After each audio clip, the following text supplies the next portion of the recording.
Hey, it's Mina Q, and we're back with another Love is Blind review and recap for episode 11. Now, before we get into that, make sure you get into my page and like, comment, and subscribe so we can stay connected and do way more than Love is Blind because, baby, this is a full service page, okay? And don't you forget it. But let's get back to these couples. This was episode 10. This is our wedding dress trying on episode, and it did not disappoint. Now, you know we done lost Tim. We done lost Tim and Alex, and we done lost Monica and Steven, and I couldn't be happier. Man, these blessings keep rolling in. I need to start praying for some things I need for myself. But we got back into this episode. Obviously, Ashley and Tyler have moved forward. They have decided to let all this baby daddy drama go, and they are moving forward in their wedding, and both looking forward to it, and seeming very happy and very secure in their decision to be with one another. Marissa and Ramses are moving forward with their marriage, even though there seems to be a little hesitation and a little bit of uncertainty in terms of what this is going to look like ultimately. Now, Marissa is full of love and just really, really like emotional regarding her wedding. And it's actually the first time we see her mom kind of do a little bit of a 180 in terms of like being soft and nurturing. She's still coming through with her human lemon energy. She might be the most sour woman on this planet, but she might be a Sour Patch Kid because she was very, very sweet with her daughter and seeing her in their wedding dress. And it seemed like it softened her just a little bit. But on the other side, it seemed like Ramses and Marissa were having some conversations about Ramses getting a little bit of cold feet and talking to someone in his life who was kind of like, hey, are you sure about this? You sure you want to do this? And this is the first time we see him really kind of take a step back and be uncertain. And Marissa looks very worried herself, like, well, please don't let these people be the reason that we don't get married. Like, don't let them step in and make this a problem for us. So we don't really know how this ends up, but they both tried on their outfits. They seemed very, very happy during this time and wanted to move forward. So this little bit of a switch up is confusing to all of us, but maybe it was just a long time coming. They've got a lot of things standing in their way that aren't just them being bonded by their intimate connection. So guess we have to wait and see if they can make it through. Taylor and Garrett end up making it to San Diego after all, so clearly they worked through their issues. She talks about how she's been pretty hurt through the entire process and how he handled it, but she knows he's really remorseful and feels like it wasn't intentional and he's just doing his best at the moment. So they decide to and find a way to work through this and make it to San Diego and meet all of her friends and family, and it seems very, very sweet and endearing like most of their interaction does. Now, Garrett does get a chance to meet her mom, and I felt like through all the promo, it was going to be terrible, terrible, terrible, but her mom was actually pretty welcoming and was like, hey, you guys are adults. If you guys want to get married, this is what you're deciding to do. I had to tell your father, like, listen, they're going to do what they want to do. We should be grateful that we get to be a part of this experience because maybe we wouldn't, you know? And that was a really nice thing to hear from her mom based on all of her uncertainty around her family's ability to support this process of Love is Blind. So it looks like, at least from the mom, Garrett's in there and they can proceed with this wedding, hopefully happily, even though Garrett's mom is a little bit sad to see her son go get married to someone he met a month ago. Nick and Hannah. You know,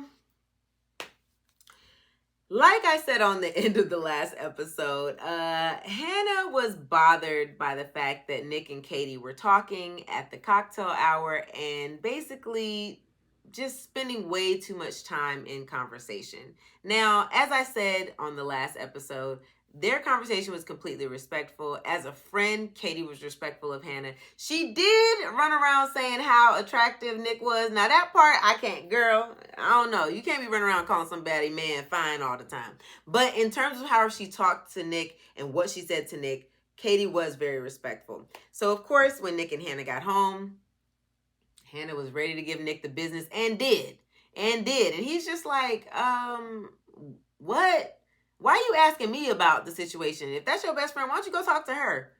If that's what you felt like she was doing too much. I can't say nothing about the fact she was saying I was fine all night. I didn't tell her to say that. That wasn't out of my mouth. Like, go talk to the problem. And this was actually the first time, for real, not like the little baby steps he took the last episode, but this was the first time we saw Nick actually stand up for himself. Finally being like, hold up. You're doing too much. I didn't do anything wrong. I'm not wrong in the situation. You need to chill. That was his first, like, just giving it his all with her in terms of his emotions. And funny enough, I can't believe it, she backed off. She was like, oh, it's 2 a.m. I'm too tired. Let's talk in the morning. Girl, don't do that. Now you too tired. You was just ready to go round for round with him. You was ready to do that until he was like, stop. You need somebody. She needs somebody who's going to stop her nonsense. And unfortunately, he's not the guy who's going to sit there and push back all the time. He seems like somebody who just wants to love his partner and be able to like speak up about their feelings and not have to fight an uphill battle. So again, it's not giving compatible, but either way, they end up going out with her friends and he gets to meet her girlfriends, and her girlfriends hate Nick. Hate him with a passion, with a vitriol that I haven't seen anywhere else in life. They do not like him. So much so that they are on Hannah's side about everything that Nick has been doing wrong. Why don't you just take out the trash? Why don't you walk the dog? Hannah's friends are as bad as Hannah. All of y'all are problems. See, the company you keep. If your friends are problems, you are part of the problem. You might want to figure that out. I'm talking to myself too, because I might want to think about some things in my own life. But the point is, Hannah, she is not okay. Her friends are not okay. All of these women are out of their minds. So it's wedding day time. It's time for them to get their dresses together. So now here we are, and it's time for them to try on wedding dresses. And Hannah's at her house with her mother, and she's sitting there talking about, I don't know if I could do this. I don't know if I could do this. I just can't see it for me. And we pretty much knew she wasn't going to go because at the fitting, Hannah was nowhere to be found. So Hannah's waiting at the house, and she ends up basically telling Nick, you're immature. I can't do it. I can't handle this. I don't want to be with you. You're not an adult. Da da da. Basically, her swan song grand finale of beating up on Nick has finally come to a close, and she's like, I'm done. I'm not even going to go put on the dress and act like we're going to do this because I'm not about to do this with you, baby. I'm not going to do this. And Nick is like, okay, well, not too much. Because don't sit up here and act like this was all me. Like, I just wasn't trying. Like, I wasn't giving you my best when I was. And again, he's trying to kind of stand up for himself, but very respectfully so. She's like, I don't love you. I can't be with you. Da, da, da. Like, not I don't love you. She basically says that she can't be with him and is sitting there looking like she's disgusted with him. Be disgusted with yourself. Because you've been worried this whole time about what this man could be doing better, how he could show up in this relationship. What about you? What could you have been doing better? How could you have shown up better in this relationship? Because I haven't seen it. We ain't seen it in 11 episodes. So don't sit up here and act like this man is just the worst man of all time. You need a mirror and some self-reflection. But I didn't really like the way she decided to break up with him. I felt like she was pretty mean in it. They end up hugging it out. She smiles. He's like, I still love you. And through his video confessional, he's like, I really wanted to be with her. I really cared about her. And she's just like, I don't know what he got going on, but I can't do it. Just oblivious. Just oblivious to herself. I hope and I pray that when she watches these episodes back, she's like, I can't believe I acted like that. I can't believe I treated him like that. I hope on the reunion show she does come with a very deeply heartfelt apology, because it was just sad. It was just sad to watch somebody being treated like that. I wouldn't let my worst enemy. No, wait a minute. I just wouldn't want anybody to be getting treated like that. I just wouldn't want to see that. And we as the viewers didn't want to see it either, because I'm pretty sure everybody was on board with the fact that Hannah was doing the absolute most. So another one down. When I tell you, baby, episode to episode, we lost 3 couples in 3 episodes. 3 and 3. Whew. What a time. What a time. What a time.